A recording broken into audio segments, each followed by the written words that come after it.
नमस्कार मित्रों, मैं हूं डॉक्टर उमाश्री और आपका बहुत बहुत स्वागत है। मैं आज आपको पुरानी से पुरानी खांसी से छुटकारा पाने के लिए अचूक उपाय बता रही हूं। मित्रों, कई बार खांसी बहुत समय तक रहती है और सही नहीं होती है, तो लोग बहुत परेशान होते हैं। और इसका मैं देशी और घरेलू उपाय आपको बता रही हूँ, जो कि नानी दादी काफ़ी समय से यूज़ में करती थी, और हम स्वयं भी इसको यूज़ में लेते हैं। तो इससे फ़र्क पड़ता है।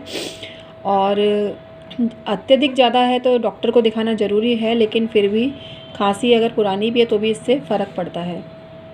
और वो चीज़ क्या है ये बताती हूँ आपको। ये शहद है मित्रों, किसी भी अच्छे ब्रांड का ले लें आप। मेरे पास पतंजलि का है, क्योंकि प्योर है ये। तो हनी जो है मतलब प्योर ही लेना है आपको, तभी फ़र्क पड़ेगा। तो थोड़ा सा तो आपको हनी लेना है, 1 चम्मच के बराबर, जितना कि मतलब एक पेस्ट टाइप बन जाए। और थोड़ी सी काली मिर्ची लेनी है। तो मेरे पास ये काली मिर्ची का पाउडर रखा हुआ था, तो मैंने ये ले लिया है। आप चाहें तो साबुत काली मिर्ची को पीस कर भी काम में ले सकते हैं, दरदरा कूट कर। और ये जो है मुलेठी का चूर्ण है, ये भी मेरे पास अभी पतंजलि का है और बहुत अच्छी क्वालिटी है। तो मतलब सबसे बड़ी चीज़ है कि चीज़ प्योर है, ये चीज़ हमें आश्वस्त करती है।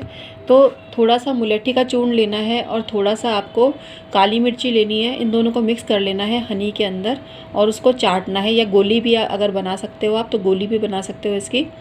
इसमें थोड़ा सा अदरक का रस भी आप मिला सकते हो, ये बहुत बेनिफिशियल रहता है।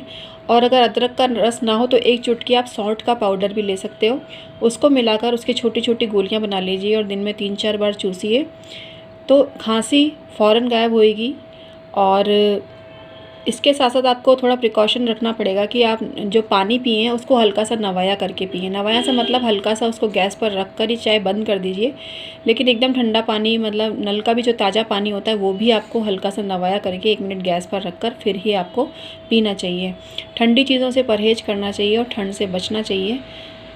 ऐसा करेंगे तो निश्चित रूप से खांसी से आपको छुटकारा मिलेगा।